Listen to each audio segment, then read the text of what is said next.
बहुत प्रसन्न होते हैं। जैसे अपने श्री जी का मंगला करके फिर नाम गायन करते हुए नाचते हैं, जैसे श्रृंगार करने के बाद फिर गायन करते हैं, नृत्य करते हैं।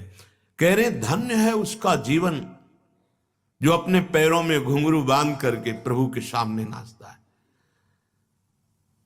अपने लोग तो साधारण जन हैं।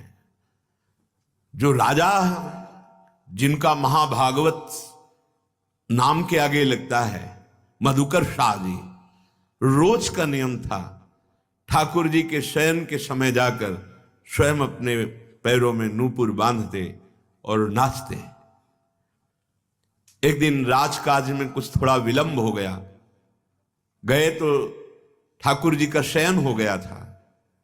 अपना नियम पूरा करना है तो मंदिर के पीछे, ठाकुर जी शयन कर चुके इसलिए सामने नहीं, तो पीछे जाकर के नाचने लगे भाव में भर करके।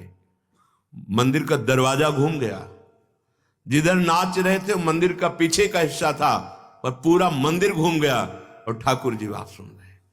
अद्भुत आश्चर्य में कितने ऐसे महाभागवत हुए जो नृत्य के द्वारा भगवान को प्राप्त किया। कोई भी ऐसा भक्त जो नाचा ना हो प्रभु के आगे। यह है जब प्रेम की उमंगन आती है तो गाने का मन करता है, और उमंगन बढ़ती है तो नाचने का मन करता है। कभी नृत्य करता है, कभी गायन करता है, कभी रोता है, कभी हंसता है। वो अपने प्रभु के लिए, प्रभु के लिए नाचना। थोड़ी भी अगर वृत्ति है कि मैं नाच रहा हूं और चार लोग मुझे देख रहे हैं, वो बात दूसरी हो गई। फिर उसके लिए विनोद किया है सेवक जी ने, नाचत अति रसाल ताल न शोभित प्रीत बिनु जनु बींधे जंजाल श्री हरिवंश कृपा बिना। जैसे कोई जाल छुड़ा रहा हो, अंदर प्रभु को रिझाने की बात नहीं, प्रीति नहीं, लोक रिझावे के लिए, लोक रिझावे के लिए तो लाखों नाचते हैं और सबको बंदर की तरह माया नचा रही है। नट मरकटी सबही नचावत राम खगेश वेद जस गावत। वो भगवान की माया। कोई बिरला ऐसा जो सिर्फ प्रभु के लिए नाचता है। सामने प्रभु हैं, सिर्फ दृष्टि प्रभु पे बलिहार है, पैरों में नूपुर बंधे हैं और नाच रहा है अपने स्वामी के लिए। सदैव तुकाराम जी भगवत धाम गए, विमान आया शास्त्रों के बीच में। बस बात क्या थी, हाँ प्रभु के सामने नाच रहे हैं, गा रहे हैं, बस उनको इतना ही। बड़े बड़े महाभागवतों के जीवन में देखा गया कि नाम संकीर्तन करते हुए भगवान के सामने नृत्य कर रहे हैं। महाभागवत मीरा जी पूरी पूरी रात नाचती थी अपने गिरधर को रिझाने के लिए। प्रेम सहित पग बांधी घुंघरू सक्यो न अंग नचाए। अपने स्वामी के लिए। हमें लगता है कि चाहे 10 मिनट ही सही अपनी कुटिया में दरवाजा बंद करके पर्दा लगा के श्री जी के सामने नृत्य करना चाहिए। कोई पद ले लो और उसी पद को गा रहे, कोई संगीत की जरूरत नहीं, ताली संगीत है। अपने प्रभु को फिर आप देखना, भाव रोने का मन होगा, गाते गाते रो पड़ोगे। सामने छवि विराजमान है, भाव करो मेरे प्रिया प्रीतम विराजमान है और नृत्य करो। ये भक्ति के 64 अंगों में एक महान अंग है नृत्य करना। संसार के लिए तो सब नाच रहे हैं बिल्कुल लोक लज्जा का त्याग करके, और प्रभु के लिए लोक लज्जा लगती है। संसार का भाव न रखकर प्रभु के लिए नृत्य करे तो एकमात्र नृत्य ही भगवत प्राप्ति करा देगा। श्रीमद् भागवत के प्रारंभ में ही आता है, श्री सुखदेव जी, नारद जी, प्रहलाद जी, सनकादि, ये बड़े बड़े महापुरुष, कोई करताल, कोई वीणा, कोई मृदंग, कोई भाव भंगियां करते हुए कीर्तन करते हैं और नाचते हैं। ये जो लोग नृत्य की निंदा करते हैं ना कि वैष्णोजन भक्तजन नाचते हैं, ऐसा क्या जाने वो ना तो ब्रह्म स्वरूप में स्थित है और ना वो भगवान की भक्ति के रास्ते को जानते हैं, केवल निंदा स्तुति को जानते हैं।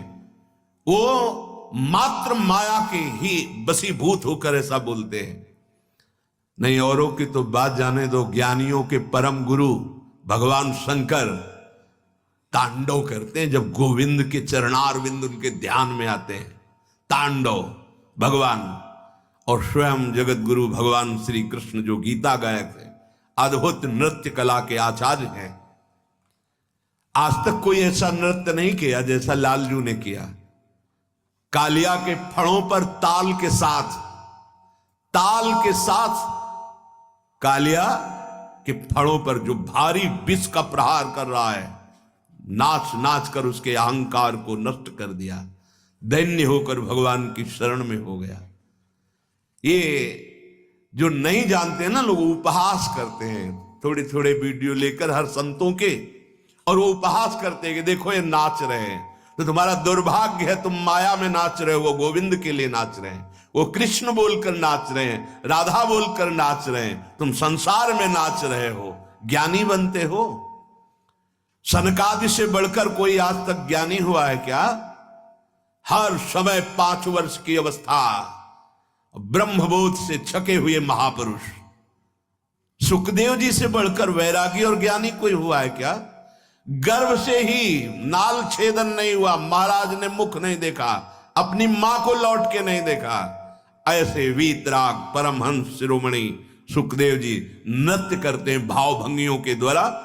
जब भगवान का नाम कीर्तन ये बड़े बड़े महापुरुष कर रहे होते हैं, कोई ताल बजा रहा है, कोई मृदंग बजा रहा है, कोई झांझ बजा रहा है, कोई नृत्य कर रहा है, कोई भाव भंगियां प्रकट कर रहा है।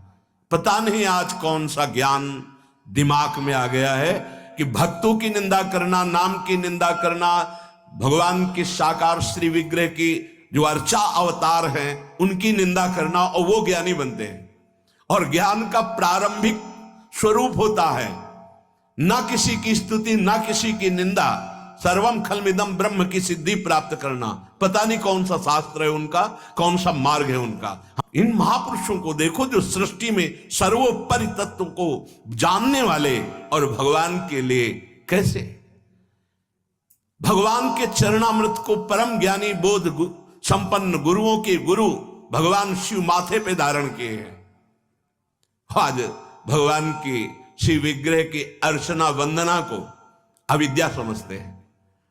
बहुत सावधान। कभी कभी अच्छे संग की भावना में कुसंग हो जाता है।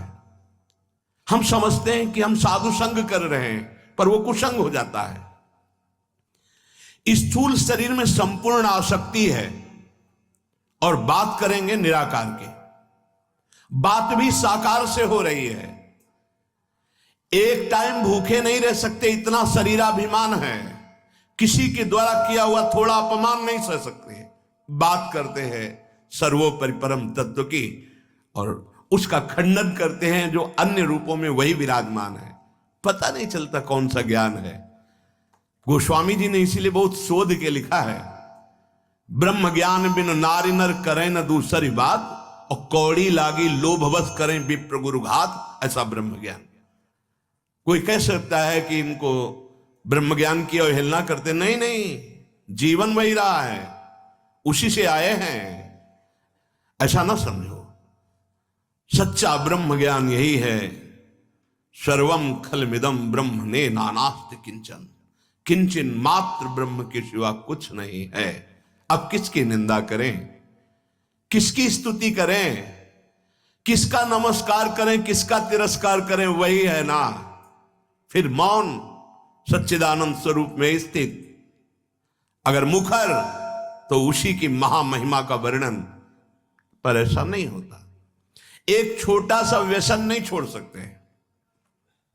त्रिभुवन का माया का प्रभाव जिसके हृदय में किंचन मात्र नहीं पड़ता, वो ज्ञान मार्ग का अधिकारी होता है। जिसको किसी भी तरह से कहीं भी आसक्ति नहीं है, कहीं भी, न जगत में न भगत में, पक्का वो जहां बड़े बड़े महान बोध संपन्न हुए, वो वहां बहुत ऊंची स्थिति ज्ञान की। आज शरीर आसक्त हम बात करते हैं ज्ञान की, इसीलिए नाम जप करो तो बुद्धि शुद्ध हो जाएगी, तब आपको पता चलेगा ज्ञान किसे कहते हैं। अब की बार मनुष्य देह धरी, कियो न कछु उपाय, भव सागर पद अंबुज नौका। भगवान के चरणारविंद ही दृढ़ नौका है। बड़ी बड़ी समस्या है कि किसी भी मार्ग का पथिक जब तक भगवान का आश्रय लेगा नहीं, तब तक वो चल ही नहीं सकता। पर भगवान के चरणों के दासत्व को छोड़ करके कौन ऐसा बड़ा योगी, ब्रह्मा जी से बढ़कर कोई योगी है? ब्रह्मा जी से बढ़कर बड़ा कोई तपस्वी है? पर वो भी भगवान की स्तुति करते हैं। देखो ना कि मैं नहीं जानता, मैं तो बस आपके ये जो नंद नंदन रूप है, बस इसी का ध्यान और इसी चरणों की भक्ति चाहता हूं। कौन ऐसा त्रिभुवन में है जो हमारे श्री हरि का दासत्व न स्वीकार किए हुए हो, चाहे योगी हो चाहे ज्ञानी हो। किसी को भी ज्ञान होता है तो गीता जी से होता है, वेद से होता है, पुराण से होता है। ये भगवान की वाणी है, भगवान के श्वासों से। ये वेदों का प्रादुर्भाव भगवान के श्वासों से हुआ, जिससे ब्रह्म ज्ञान प्राप्त किया जाता है। पता नहीं जगत गुरु भगवान श्री हरि का अपमान करके, उनकी अर्चना, उनकी वंदना, उनके नाम कीर्तन, उनकी नृत्य, उनकी भक्ति का तिरस्कार करके कौन से ज्ञान की सिद्धि होती है, ये मुझे समझ में नहीं आता। तो आप सबसे प्रार्थना है कि जरूरी नहीं है कि वो सत्संग ही हो, जिसमें नाम की, रूप की, लीला की, धाम की अवहेलना हो, ऐसे संग का त्याग कर दीजिए। क्योंकि परम ज्ञानी भगवान शंकर निरंतर नाम जप करते रहते हैं, स्पष्ट आया है वर्णन। भगवान शिव निरंतर भगवान की चर्चा करते रहते हैं। अंबा जी बैठे रहते श्रवण करने के लिए, भगवान शिव सुनाते रहते हैं। शनकादि यही नशा है उनके भी, हरिशरणम हरिशरणम ऐसा जपते रहेंगे। और 4 में एक प्रवक्ता बन जाएगा, 3 श्रोता बन जाएंगे, जो परम ब्रह्मबोध स्वरूप हैं। इसलिए अपने जीवन को यदि सार्थक करना है तो ऐसी वाणी सुनने से बचना चाहिए। बहुत ज्ञान की फर्राटेदार भाषा, लच्छेदार शब्दावली, और सत्य मानिए स्थिति का में भी नहीं है, अभी ज्ञा में पहुंचना है। का से ज्ञा तक पहुंचना है, और स्थिति का में नहीं है, परमार्थ का ककाहरा नहीं है, और बातें तो सब कंठस्थ हैं। स्थिति प्राप्त करना, फिर वो कहते हैं कि आप ही बता दो कि अब हम क्या करें। अपना ज्ञान दिखाने के लिए नहीं होता, अपना ज्ञान काम, क्रोध, लोभ, मोह, मद, मत्सर, इन पर प्रहार करने के लिए होता है, इन पर विजय प्राप्त करने के लिए होता है। स्थूल सूक्ष्म कारण, इन तीनों शरीरों का राग त्याग करने के लिए होता है। पर पता नहीं भगवान की कौन सी विचित्र ये लीला है कि चलते हैं हम ज्ञान मार्ग में और स्थिति होती है अज्ञान की। कोई भी ज्ञानी कभी किसी की निंदा या स्तुति भी नहीं कर सकता।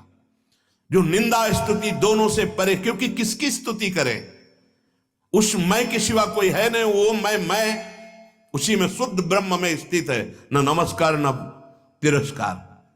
बहुत सुलझा हुआ मार्ग ज्ञान का है, ऐसा नहीं है।